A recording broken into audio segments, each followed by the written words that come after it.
Hello friends, कैसे हो आप सब।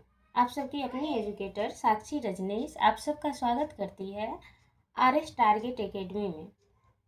बच्चों, आज क्लास 5 पढ़ेंगे हिंदी व्याकरण में। कल स्वर वर्ण के बारे में जान गए थे, हम लोग समझ गए थे। आज स्वर वर्ण के भेद के बारे में जानेंगे। कल हमने बताया था स्वर वर्ण के 3 भेद होते हैं, हर्ष स्वर, दीर्घ स्वर और प्लुत स्वर। आज तीनों को डिफिनेशन देंगे और तीनों के बारे में जानकारी लेंगे बच्चों डिटेल्स में। ओके बच्चों, आगे बढ़े। ओके, तो सबसे पहले है हर्ष स्वर। जिन स्वरों का उच्चारण में बहुत कम समय लगता है उन्हें हर्ष स्वर कहते हैं। हर्ष स्वर किसे कहते हैं बच्चों? जिन स्वरों के उच्चारण में बहुत कम समय लगता है, नाम मात्र समय लगता है, उसे हम हर्ष स्वर कहते हैं। हर्ष स्वर 4 होते हैं। कौन कौन से होते हैं बच्चों? अ, हर्षई, हर्षऊ और री। इसको पढ़िए आप, हर्षई, हर्षऊ, री। बिल्कुल भी समय नहीं लगता है बोलने में, बहुत कम समय लगता है, यानी कि तो इसे हर्ष स्वर कहते हैं। दीर्घ स्वर। जिन स्वरों के उच्चारण में हर्ष स्वर से लगभग 2 गुना समय लगता है उन्हें दीर्घ स्वर कहते हैं। दीर्घ स्वर किसे कहते हैं? हर्ष स्वर अभी आपने समझा कि हर्ष स्वर में बिल्कुल भी समय नहीं लगता है, उसे हर्ष स्वर कहते हैं, बिल्कुल नाम मात्र समय लगता है। और दीर्घ स्वर किसे कहते हैं? जिन स्वरों के उच्चारण में हर्ष स्वर से लगभग 2 गुना समय लगता है, उससे हर्ष स्वर से थोड़ा ज़्यादा 2 गुना समय लगता है लगभग।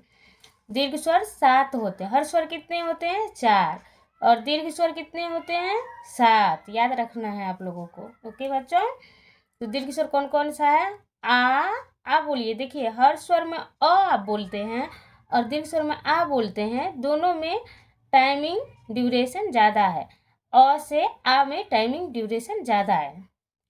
तो दीर्घ स्वर का उदाहरण है आ, दीर्घही, दुर्गऊ, ए, ओ।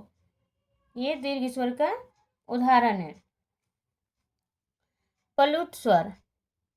जिन स्वरों के उच्चारण में हर्ष स्वर से तिगुना समय लगता है उन्हें प्लुत स्वर कहते हैं। प्लुत स्वर किसे कहते हैं?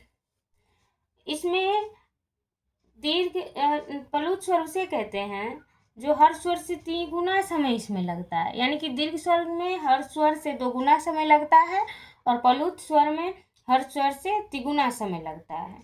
आप लोग समझे? हर्ष स्वर में बिल्कुल भी समय नहीं लगता है। पहला नंबर में क्या है? हर्ष स्वर, इसमें बिल्कुल भी समय नहीं लगता है, नाम मात्र समय लगता है, इसे हर्ष स्वर कहते हैं। दीर्घ स्वर, हर्ष स्वर से 2 गुना समय लगता है, उसे दीर्घ स्वर कहते हैं।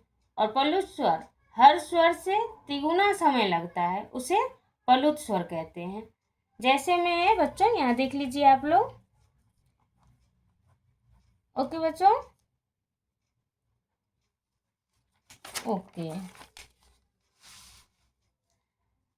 अभी क्लास को एंड करेंगे, आगे की क्लास कल फिर से लेंगे।